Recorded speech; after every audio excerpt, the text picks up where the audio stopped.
Hello, folks, and welcome to HU 3120, Science and Technical Communication. Today we're going to be discussing technical definitions. The learning objectives for this lecture, we are going to determine when audience and purpose indicate the need for definition, describe the legal, ethical, societal, and global implications of definitions, differentiate between parenthetical sentence and expanded definitions, identify the various ways to expand a definition, write an expanded definition, and place definitions effectively in your document. Definitions explain terms or concepts that are specialized and may be unfamiliar to people who lack expertise in a particular field. This works specifically with those of you who use a lot of jargon within your text. Jargon can be detrimental to those who are the general audience. Definitions will help clear these up for them.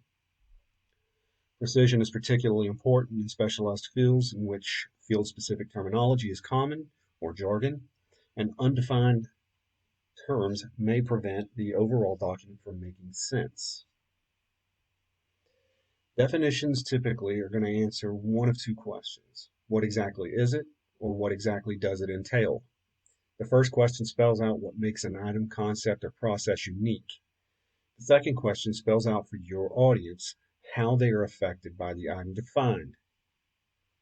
The purpose of a definition is to answer the question, why does my audience need to understand this term?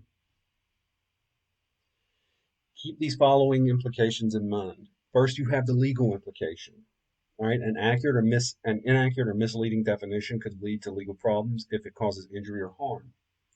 If you are misleading purposefully or non-purposefully, I mean, if you go and you even unintentionally lead to harm, that could potentially lead to legal problems with you, and I would think ethical as well.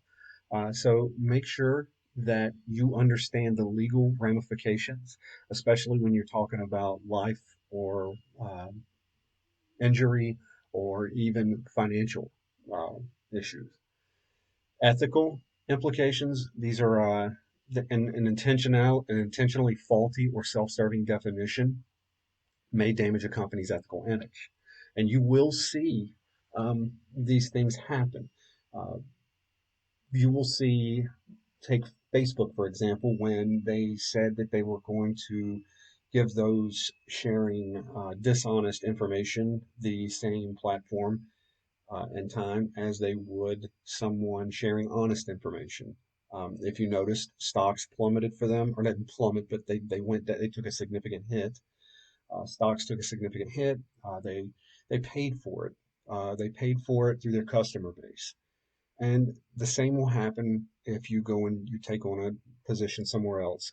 Now, someone as gigantic as Facebook definitely could survive that hit with little to no, ramifications. But this could this could definitely destroy a smaller company.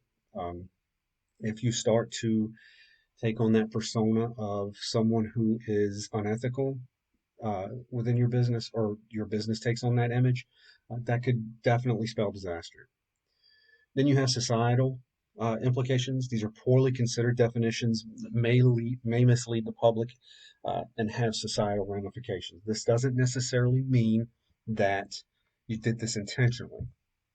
However, not fully delving into research can be an issue. I have seen instances where the public has been misled.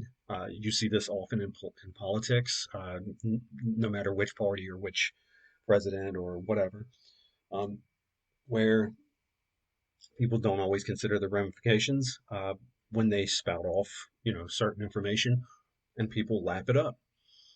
Be prepared that when you take your information and you release it out into the world, there aren't going to be a whole lot of fact checkers in the general audience arena.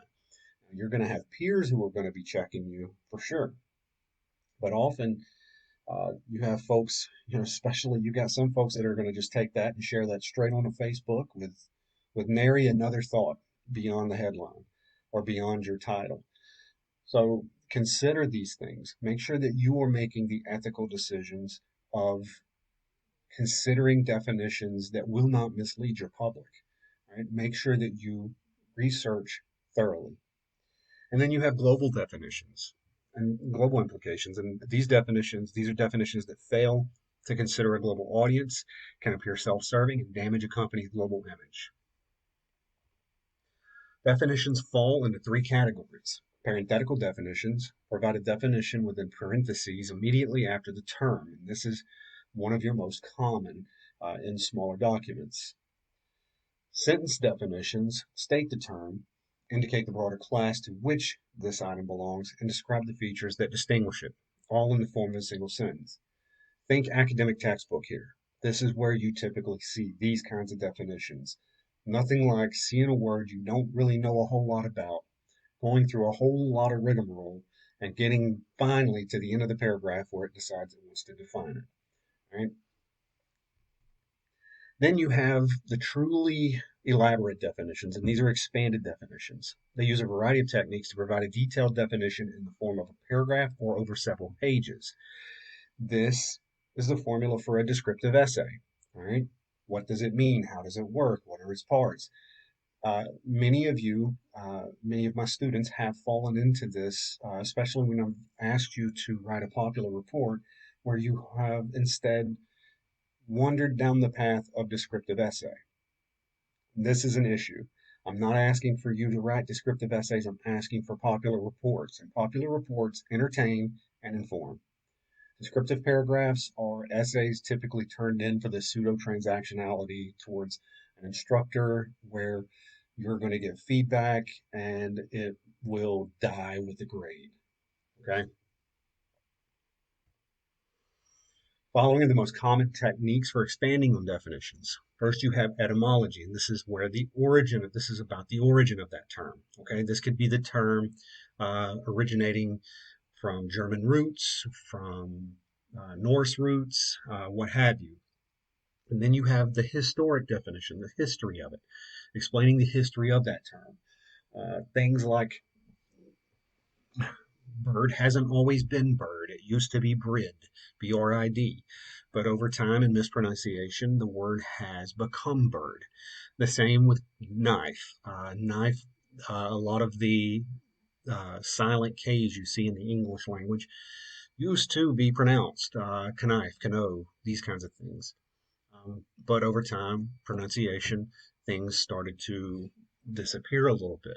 So exploring that history, where that word comes from, that's another way you can define it. And then you have negation, showing what a term does not mean.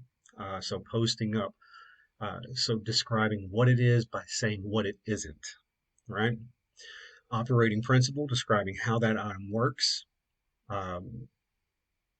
Analysis of parts, breaking the atom down into its individual parts so that people can see it for what it is, whether it be, where this root portion of the word came from, the prefix, the suffix, or even if you wanted to break it down into syllables, however. Visuals, pictures or images that show what that item looks like. Comparison and contrast, describing what the item is similar to and different from. Right? So you're not exactly saying it's completely opposite, but it has a different effect or a different way that it operates. A diesel engine and a gasoline engine are both engines, but they're both different engines, right? Required conditions, explaining the conditions that make the item work or not. There you go.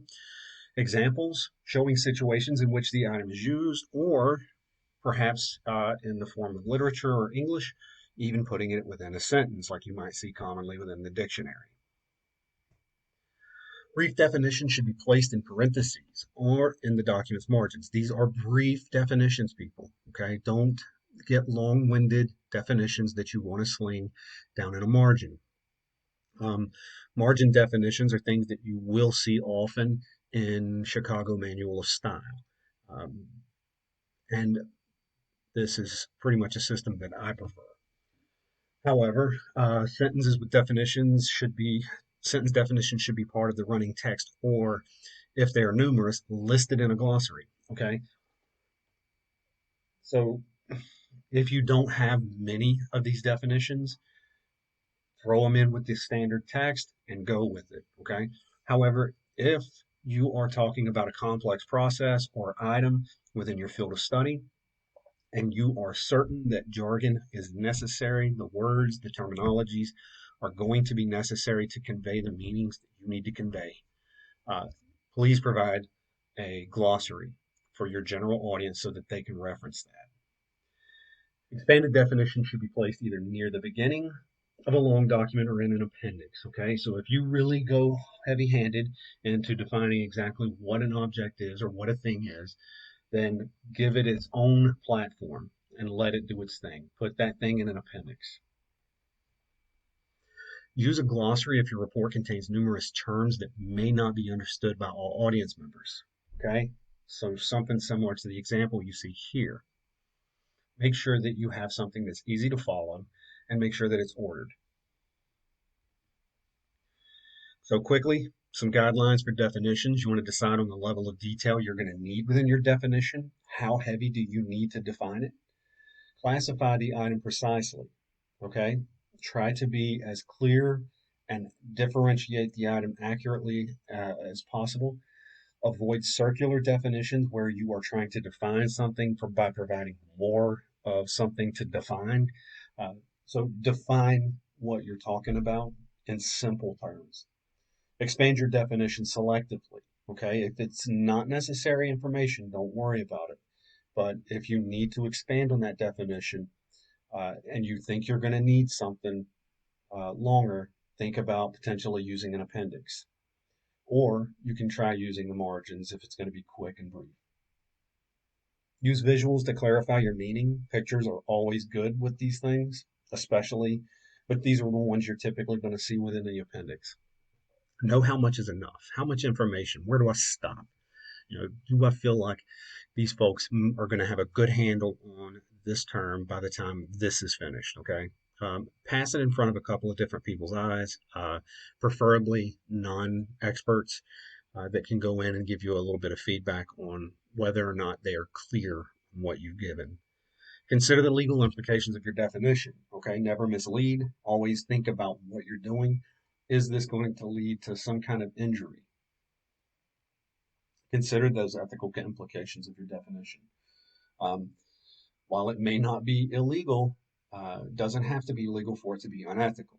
Okay, um, you will have people who will jump ship from your business. And like I said, if you're Facebook or your Microsoft or whatever, you can have a few unethical faux pas that just pop up or whatever, a few ethical faux pas that pop up, and people will dismiss it, and walk away, and or people will leave, but they are still going to have a base.